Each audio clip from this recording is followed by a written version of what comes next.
Dr. Srinivasan, you are, of course, a medical doctor besides being a state representative, and you voted no on this. I should say that the American Medical Association still says that the drug should be studied for its potential, but feels, and the State Society feels, that it should remain a Class 1 controlled substance. Some prominent doctors, like Andrew Salner, who runs the Harry Gray Cancer Center, has said he's seen patients who need it and he's okay with it. How did you make your decision that you're opposed to it? I'm opposed to it in as much as you very appropriately said, could this be considered an access as a back way to drugs? That is my concern.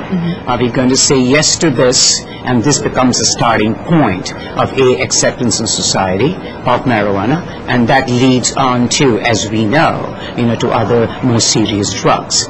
Over and over again at the public hearings, I've heard the stories and stories and stories of people, kids who began with marijuana, obviously not for medical reasons, for marijuana, and then went on to whatever happened to them. So those are my primary concerns. But as very appropriately said, this is not about concerns, this is about public policy, which, you have to look at the overall good. And there my concern is we have an alternative. We have an FDA-approved drug, which does have has its limitations, granted on that.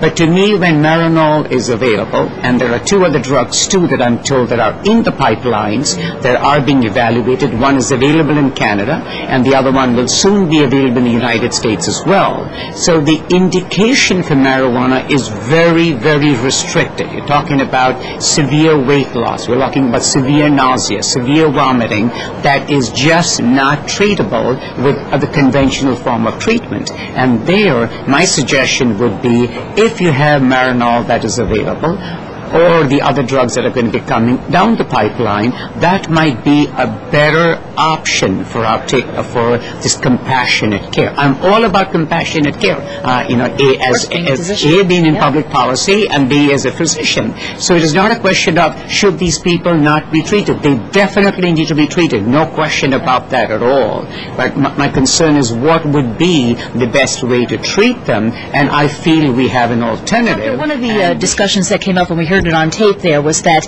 maybe patients would find a way to get some seeds or be able to grow a few plants. And Senator Kissel made the point, hey, if I'm sick and I need this and my doctor says it's okay, I don't have time to do all that, and I wouldn't even know how to go about doing it, so I'd rather just get it from a pharmacy or from my doctor in a way, just the way I would any other drug. Does that make sense to you if this is to go through? Yes, I think it absolutely makes sense, because the whole process of getting the seed to the plant, to the leaf and everything else, and then making it work in these very, very sick patients, as Representative Libby appropriately said, it is not going to be something that can be done, and it definitely cannot be done easily. So we do, as a state, as in the policy making, do need to come up with a plan of delivery. Now, the California model has advantages, and what I would like to look at is where do they go wrong, and what is it that they have not done correctly, and learn from that particular model. The